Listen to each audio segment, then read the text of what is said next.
Thanks, Mr. Chairman. I wanted to ask about the reforming the Electoral Account Act.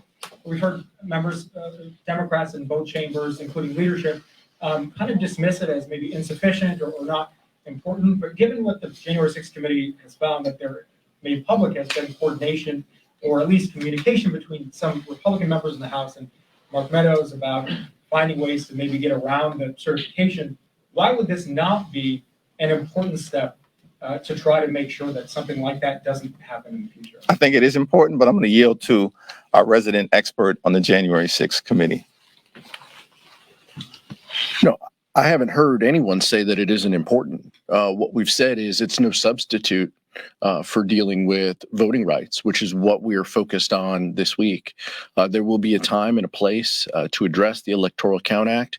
There are bipartisan groups in the Senate, and I believe even in the House, who are having substantive conversations about this. But this is also an item that could be a recommendation out of the January 6th committee. Our responsibility is to develop legislative fixes to prevent this from happening in the future. If we feel that this is something that needs to be addressed, then we will include this. But that doesn't get in the way of substantive conversations for addressing the policy of this in the short term.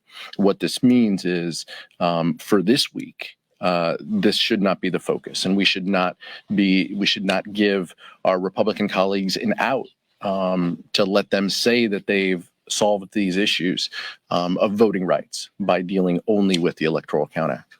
Can I follow up? Sure. Are you suggesting that there may not be action on this until recommendations come forward from the January 6th committee? No, I'm saying it could be in addition to. I'm saying that the recommendations from the January 6th committee can be in addition to items that are addressed legislatively between now and then. We're not closing those doors. There are substantive conversations that happen every day here. And so let's give those some space. And we don't have anything negative to say about the Electoral Count Act and those discussions that are underway. But again, this can't be the first thing that we do instead of voting rights. Voting rights is the bedrock of what we need to accomplish. But clearly there were some deficiencies within the Electoral Count Act, and to the extent we can fix those legislatively, we should.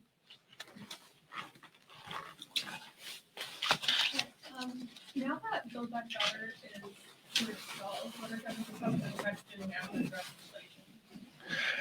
Well, it's my expectation that we are going to revisit in short order the Build Back Better Act in the context of making sure that we can lower childcare costs, lower healthcare costs, lower the high cost of life-saving prescription drugs, lower housing costs, and lower energy costs, all of which the Build Back Better Act will do.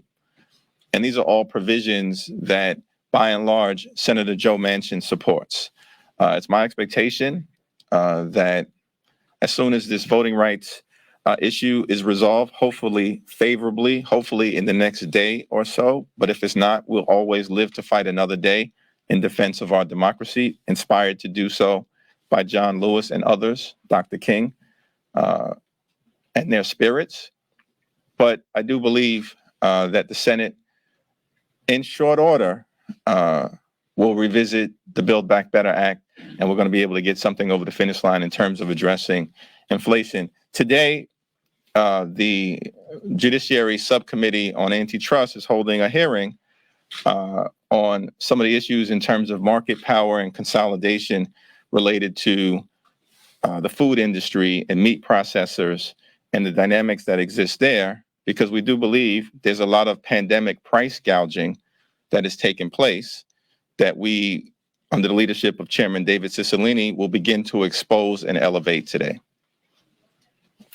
Go to the back. Yeah, who hasn't spoken yet, and then we'll circle back. Yeah. There's an increasing number of progressive primary challengers for House Democrats who these candidates see as out of step with the Democratic Party, more moderate members. Is this a sign that the party is no longer a big tent party, either the competition between ideologies? Can you respond to that? Well, House Democrats, we're not a cult, we're a coalition. We're a coalition of a variety of different people all across the country. That's progressives, that's New Dems, that's Blue Dogs, all points in between. And primaries are part of the democratic process. And the House, at the end of the day, is about renewal. I expect that every incumbent is going to aggressively defend their records. And at the end of the day, make the strongest possible case that they can, myself and Pete included, in our own respective races, as to why we should have our 2-year employment contract renewed. I don't think primary challenges are a sign of any dysfunction. It's a sign of democracy working. Wanted to ask you again about stock.